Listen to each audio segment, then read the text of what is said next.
Once again, I have to repeat that the dog was very overweight, and moving her was almost impossible. Because of her long fur, taking care of her was also more difficult, and after the medication she had to go to the toilet very often. Finally, a sensible idea came to me to shave the dog. I didn't have a clipper, but I managed quite well with scissors and trimmed almost the entire back part down to nearly zero. Of course, this is where we should have started, because the care became easier and wounds on her body were discovered. Fortunately, one of the girls looked up information online about putting a cast on a dog's leg, and we were very surprised to learn that this must likely not be done. If we had put a cast on the dog, everything could have ended very badly, including the leg drying out and having to be amputated. After this incident, any confidence in the doctor's competence simply disappeared. So what did we end up with regarding the dog? The first doctor, despite the dog's critically severe condition, only began to provide at least some kind of help 2 hours after our arrival at the clinic,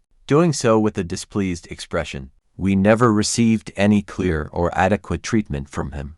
The second doctor prescribed a cast for the paw, which is strictly contraindicated and leads to terrible consequences. The situation was truly awful.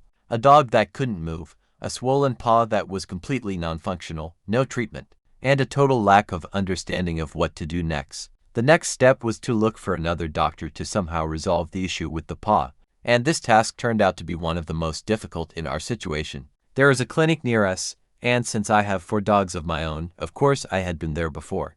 And of course my level of trust in the doctors was extremely low. But at that moment, it seemed I had no other choice. Still, I should not have gone to that clinic and should have looked for other doctors. Unfortunately, I chose the path of least resistance, even though I knew there would be no real benefit from those doctors either. I have learned this lesson and hope to take this experience into account in the future. I don't have my own car, and I didn't want to call a taxi and explain that the dog couldn't move and might relieve itself. Even though the clinic is nearby, I decided to go without the dog. I took all the x-rays and the prescribed medications with me and went there. As I mentioned earlier, based on the x-rays, the doctor gave a completely different diagnosis from the previous 2. He said that a cast definitely should not be applied, that nothing needed to be done with the paw, that it would heal on its own and the bone would fuse by itself. As for the medications, he said they were just vitamins and would have the same effect as simply putting a plantain leaf on it. For some reason,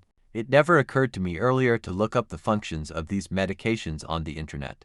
Myself, once again, I left the veterinary clinic with nothing. Of course, it might not have been so sad if I had to pay money every time for something that in no way affected the dog's treatment.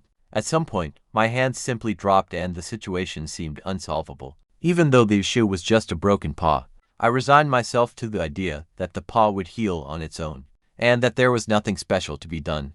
Although vague doubts were still tormenting me, I continued giving the injections, taking care of the dog, and treating its wounds. Once again, I realized that I am not a team player and that I don't like receiving advice or recommendations from the outside, especially from people who have no understanding of my profession or of dog care.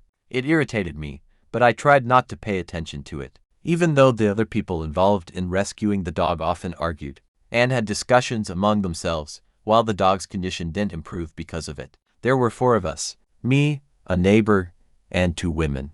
One of them collected the funds for the dog's care and also managed the money, even though she had no connection to the dog and absolutely no understanding of what needed to be done or how. Instead of treating the dog for worms and fleas or doing a general blood test, which the clinic had suggested, she simply bought some expensive food and costly disposable pads. And in the end, no one could account for where the money went. This, of course, surprised me greatly, and I began buying flea, worm, and tick treatments with my own money. The neighbor also bought some things with his own funds.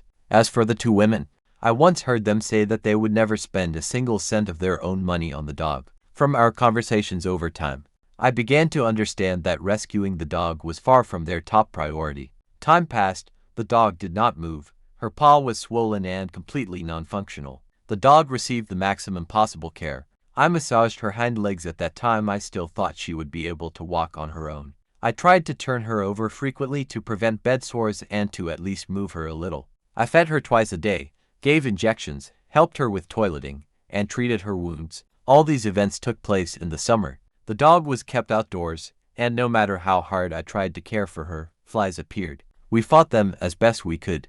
We covered the dog with gauze and hung up a repellent, but nothing seemed to stop them. As a result, one day while I was petting the dog, I noticed maggots on her.